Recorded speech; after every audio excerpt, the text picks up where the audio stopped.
Hello po, welcome to 5th generation Hobby Shop. Magre-review tayo ngayon ng isang unit airsoft pistol, Glock 17, gas blowback airsoft pistol. Shoutout natin yung may-ari ng unit, si Ma'am Jen Aspa ng Angeles, Pampanga. So this is the Glock 17 WE airsoft pistol.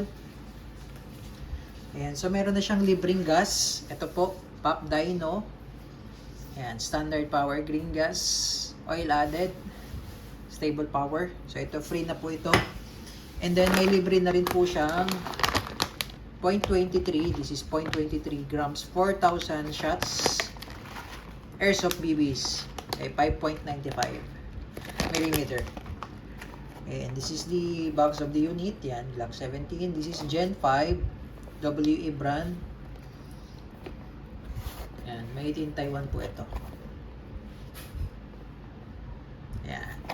Okay, basta WE po, made in Taiwan.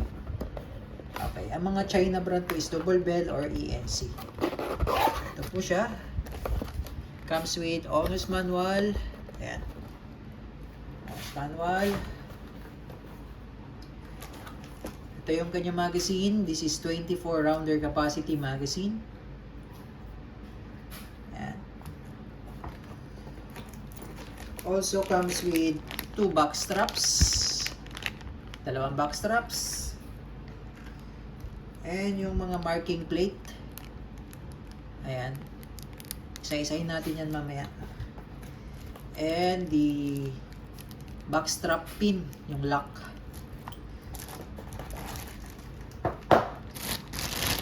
And of course, the unit. Yan. Glock 17 Gen 5. So ito po yung bagong batch ngayon niya. Kung mapapansin nyo po, yung grip niya, ayan. No.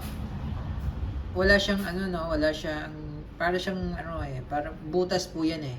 So diyan po ilalagay yung itong bagong batch kasi ngayon. Plate na lang yung nilalagay, ayan. So mamaya ilalagay po natin 'yan. Pero pwede rin naman pong kayo na maglagay diyan.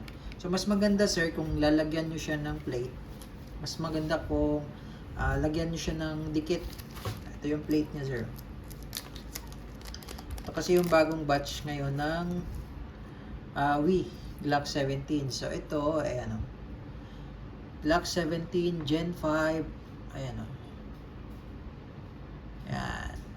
So yan yung mga plate. So ito, sorry baliktad pala. Ito.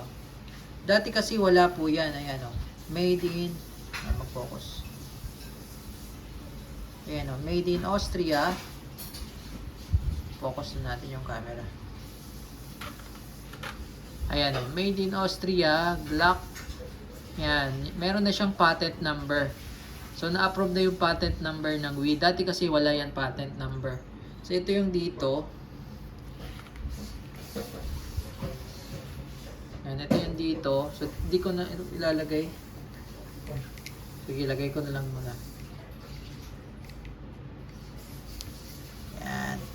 So, pwede nyo siyang tanggalin tapos lagyan nyo siya sir ng konting dikit, pandikit para hindi na talaga siya maalis dyan. Ayan. Ayan kasi yung bagong batch. Dati kasi walang ganyan, patent. Nakalagay lang dyan patent pending. Ngayon may patent na kasi sila eh. Ayan, yung design nila, ayan o. May patent number na yan sir. Ano. Ayan. Tapos, ito namang ibang plate na to. Ito yung sa magazine, ayan, meron na rin siyang markings ng yan. Yan sa magazine. So, ito naman, yan. Ito yung Glock markings, ayan. Glock. So, dito yan. Yan. So, dyan yan, sir. Yan. Yan. Tapos, ito naman, sa magazine po, ito. Dito. Ito sa magazine. Yan. Diyan po yan. So, mas maganda may dikit para kasi pwedeng malaglag yan eh, habang pumuputok kayo. So, ito naman yung back strap. Talikod po yan. Yan. Kung gusto nyo pong lagyan ng back strap, yung grip. Naliliitan kayo sa grip, pwede nyo siyang lagyan ng back strap. Yan. Tapos, may lock yan. So, bali, tatanggalin nyo yung lock na yan. Yan, maiksi kasi yan, sir. Tapos, meron dito, yan, may extra naman. Yan. So, ayan po yun. Yan yung ating Glock 17 Gen 5 po yan, oh. Gen 5. So, sa Gen 5, wala nang markings. Ang WE Gen 5, wala nang markings sa slide. Yan. Tapos, yun yung bago niya. Yung dinemo ko kanina. Ganun pa rin naman yung sight niya. Itong sight niya, pwede nyo pong lagyan ng ano to, ng red dot optic. Magandang ilagay dito, sir, RMR. So, meron tayong RMR dito. RMR na red dot. Ito, sir. Yan. So, ito yung dito sa ibabaw. Tatanggalin po itong iron sight na to. Nare-remove yan, sir. Sa ilalim yan. Ayan, may screw yan dyan. So, pag tinanggal mo yung screw na yan, mariremove mo to. Tapos, yung RMR na yon, yung red dot, may plate yun na kasama pang Glock. Yung plate dito po yung nilalagay. Papasok yan dyan para malagyan mo siya ng red dot optic. Ito kasing base niya, aalisin pa yan. Parang ganyan siya. So, imagine niyo lang, wala na yung iron sight. Ayan. So, meron siyang red dot optic. Ito yung nasi-zero din yan, sir. So, ganun lang po. Yung paglalagay. Madali lang naman siya actually. So, ito may kasama po itong oil. Silicone oil. May free na po siyang silicone oil. Po. So, lalagyan natin, sir, yung mga rail. Para smooth po yung ano, slide. Yung reciprocation ng slide. Kasi pa ulit-ulit po yan. Pabalik-balik. So, kailangan lubricated talaga siya. Para maiwasan natin yung friction between metals. So, sir, pag babaklasin nyo pala, make sure walang magazine, sir. Tatanggalin nyo yung magazine, tapos ikakasan nyo muna, no? Ikakasan nyo muna. Ayan. So, ulitin natin, sir, para makuha nyo, ano? Ayan. So, smooth na siya ngayon. Okay. So, kung babaklasin nyo po yung slide, kailangan walang magazine po. Tapos, ikakasan nyo po isang beses. And then, etong disassembly latch, ayan po, magkabilaan po yan. Ibababa nyo po yan ng sabay. Ayan, sabay po yan ibababa, no? Hahawakan nyo po. No? Standby lang, steady. Tapos, tutulak nyo lang yun. Ay, wait. Tulak lang. So, ito po yung nababaklas po yan lahat, no? Ayan, nababaklas po yan. Lahat ng parts dito. Ayan, katulad nito. Ayan. Ito yung spring rod, ang barrel, nababaklas po yan lahat. Inner barrel, outer barrel. Ito naman yung half-up. So, sa ngayon, huwag nyo munang gagalawin yung half-up. O, pwede nyo i-adjust yung half-up pagka yung bala, hindi na maganda yung takbo ng bala. So, matagal pa naman yun. Ayan.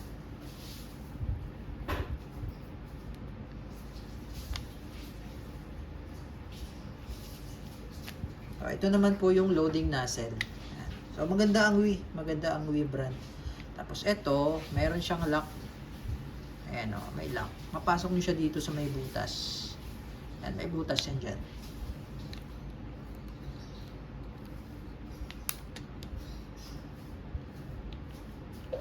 So, kailangan nakapasok siya sa butas.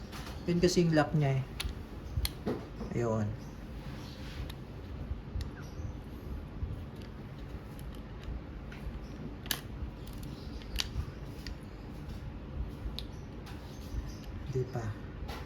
Hindi pa siya nakapasok.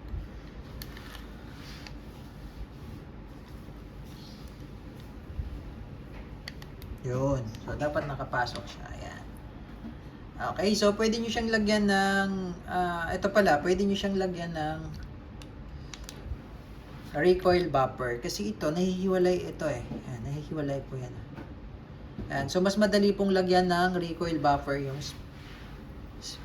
rod natin. Yan. May buffer siyang isa. Ayan. So, So, pwede nyong lagyan ng recoil bumper. Ang purpose ng recoil bumper,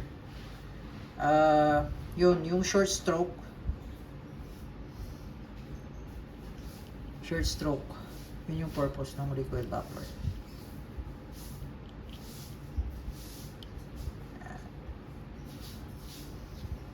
Pero hindi siya mag-open slide pag may recoil bumper. Okay. Ayan. Okay. So, ganun lang. Tapos, eto naman, papasok nyo lang po siya dito. Ayan.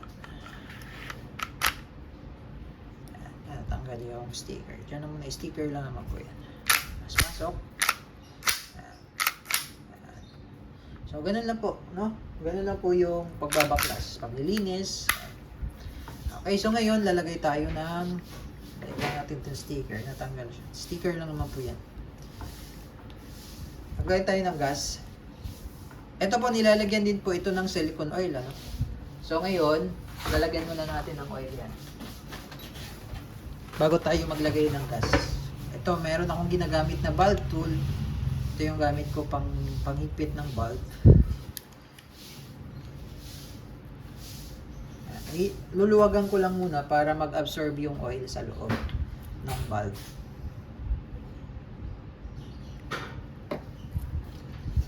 At saka ko siya hipitan.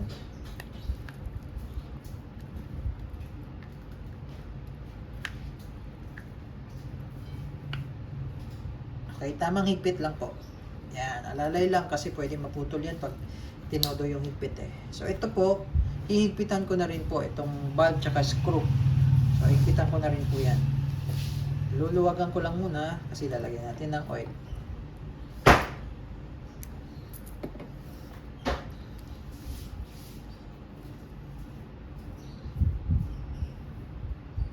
Yan. Tapos yung spring, higpitan na rin natin yung spring.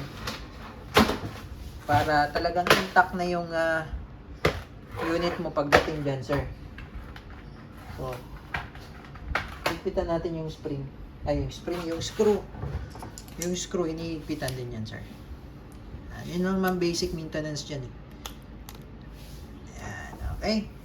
So, ngayon, pagbabalik naman, ito, base pad. Baba nyo lang spring. Pasok.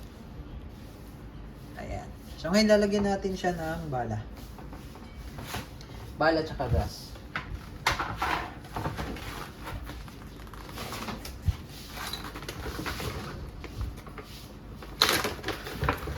So, ang laman nito, sir, is 24, pero we advise kahit half lang, 12 or 15. Para yung spring niya hindi agad lalambot. Kasi pag laging compress yan, puno sa baba, laging nakababa yung spring, lalo na pag i-stack mo ibabad, lalambot agad yung spring.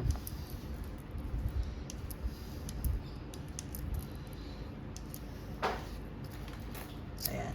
Okay, tapos lagyan natin ng gas. Testingin ko lang yung gas mo, sir, ha? Kung gumagana ba. Kasi minsan may mga gas na hindi nagkakarga from the factory hand. Tapos tingnan natin, sir, ha? So, upside down, inverted position, then press 3 to 5 seconds lang po.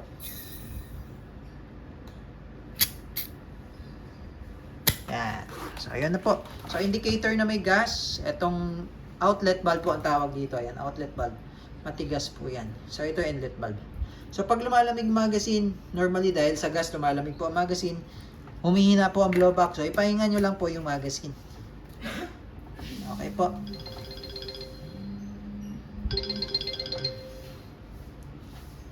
So, testingin po natin, sir. Glock 17 Gen 5. Ayan. We airsoft gas blowback. Testing. Okay, testing po tayo, sir. We Glock 17 Gen 5 airsoft pistol.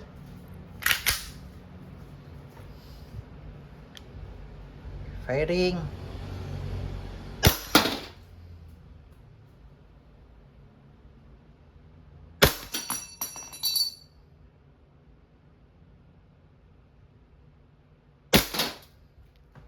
Okay, ubusin natin yung bala, sir, hanggang sa mag-open slide.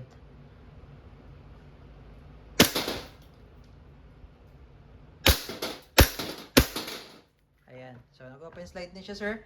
Ibig sabihin yan, wala na po siyang laman o wala na siyang bala. So, release nyo lang magazine. Ayan. Tapos, etong slide, para bumalik sa original position, Tulak nyo lang, then release. Hammer down, okay? So, ayan lamang sir. All goods na po ang inyong unit. Glock 17 Gen 5 Airsoft Pistol WE. All goods na po tayo sir. Ayan lamang po. Thank you and have a nice day.